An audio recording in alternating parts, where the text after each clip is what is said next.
Noel, tell me about your reaction to becoming the next council president. It's a great feeling, Joe, to be honest with you. I've been on the council now for 6 years as a councilor at large and taking over as a council president now after a few years of being on the council and understanding all the different personalities of the different members up there. I was just kind of looking at it. All of them have served some type of elected office now for 4 years, every member up there. And we're all the way up to 18 years. Actually make that 16 years. So, you have a wide variety of experience, but then you have some new innovative ways to do things. So I'm looking forward to it. What was it like being back in the council chambers, for the first time in almost 2 years? Phenomenal. I'll be honest with you. Over the course of the last, obviously, 22 months with the COVID-19 pandemic, it's been difficult sometimes to articulate some of the voice inflections and talking to each other and having that interaction together. Being on Zoom like we are today, it's a little different. You're not getting the mannerisms with certain people, and I think we had it last night. And we've gave the option, and I've given the option. Thank you to QATV to allow folks and counselors to actually Zoom at home. So some of them will be able to. Actually, Ann Mahoney and Chuck Phelan were doing it by Zoom, and we had 5 counselors in the chambers, and we did 2 earlier in the day with Brian Palmucci and Bill Harris. So they got sworn in a little earlier in the day. What's the plan going forward, Noel? Do you hope to have in person as much as possible? Yes, and I'd like to give an option. Some folks don't feel as comfortable coming in the chambers, but the wide variety consensus is they want to stay back in the chambers. Obviously, it's a little bit of a surge of the COVID right now. This particular variant is a little bit more contagious, but less deadly, I guess I could say. And I'm not an expert at that, but there is a little bit of a surge. Our next meeting isn't going to be till January 24th. It's almost 3 weeks. And we're looking forward to working with you, QATV, to allow the audio to come through. And we had a little bit of a miscommunication. It was a little, you couldn't hear them from audio, but we're going to work that out. And hopefully by the 24th of this month, we'll have that option.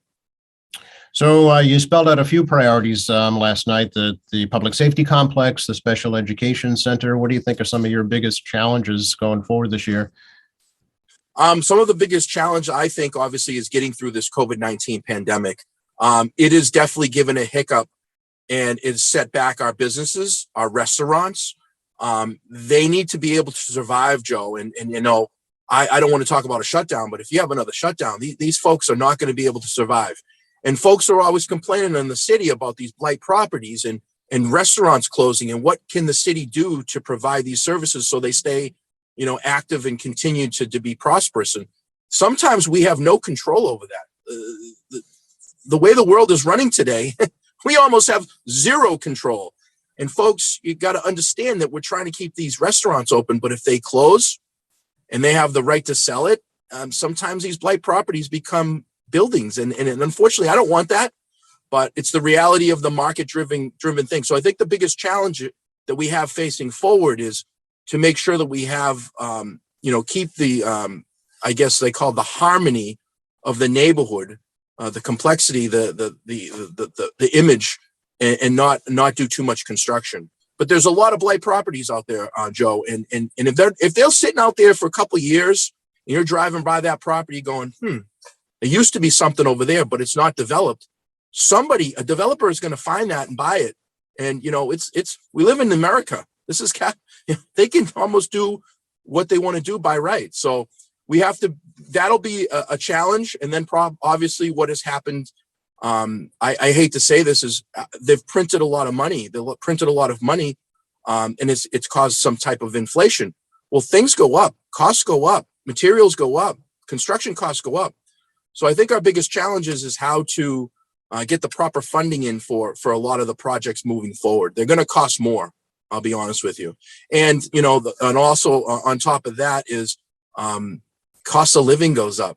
So everything's going to go up, and we have to find that happy medium balance for taxes and a quality of life for our citizens. I think that'll be the biggest challenges with our new public safety headquarters and our Richard Cristofaro, Special Education Center.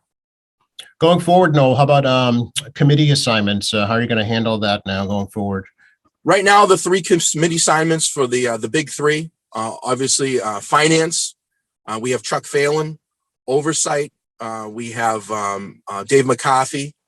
Oversight is Brian Palmucci, and ordinance is going to be Dave McCarthy. Right now, I only have three committees that I've really zeroed in on yet, and other ones are obviously 5 or less members. And those ones are all 9 of us are there. So those are the three big threes, I call them, that all 9 members are a part of. Sure. Okay, very good. I know your time is limited for me. I really appreciate talking to you. Anything else you'd like to share with folks right now? Yeah, Joe, I'm looking forward to working with you and over the next couple of years here. And I'm looking forward. I want to thank a lot of people that made it last night. City Clerk Crispo really put together a nice thing. Another thing, Joe, is we usually had the inaugurations previously in the past when the mayor had, obviously 2-year seats and then 4-year seats. We're in the middle of the mayor being in between his term, so he'll have his obviously his midterm address. But thinking back of all the inaugurations that we've had over the years, I remember being with other bodies of government. So when I first got elected in 8 years ago as a school committee member, we had all 3 bodies of government together, and then 6 years ago we also had the mayor and the other school committee members when I was on the council. So last night was just a little different, and I think we did a great job with having our inauguration. Actually, it was only for us, so it was great. But the Girl Scouts of America, the Quincy Girl Scouts did a great job, and the ROTC and Father Martin came over and did our benediction. So I want to thank a lot of people that got together last night and made it happen. We obviously have a lot of hiccups with COVID ramping up here and surging a little bit. But Joe, I'm looking forward to working with you here and giving the proper information to the residents of the city and making sure we work with the different departments. I think the biggest message last night that we talked about was we are the legislative body of government, and then the executive body is the mayor. And, we have to work together to make things happen and work together to move the city forward and make it better. And sometimes we're going to disagree on some things, and it's being respectful with each other, that we're going to move the city forward in the right direction. Being in government today, at any level you're at, is very difficult. You're dealing with a lot of controversy, you're dealing with a lot of criticism, but the only way to do this is to move forward and work together. And there's so many votes that are going to happen in front of us, and we're going to have to work collectively to move it. So, Joe, I know you got a lot going on with your stuff at QATV. I'm glad. I hope you had a great new year. We're looking forward to 2022 and really getting, past this COVID. I don't know how long it's going to be around for. It's something that we're going to have to live with every day until we can get it to subside. So I appreciate your time today, Joe, and let me speak and talk to everyone. It's our pleasure, Noel. Look forward to working with you and getting these updates after the meetings on our Tuesdays, as we did with the President Liang for the past 2 years. So I know you'll pick up the torch and carry it. Thanks again. Thank you so much, Joe. Have a good day. Okay, you too. Bye-bye.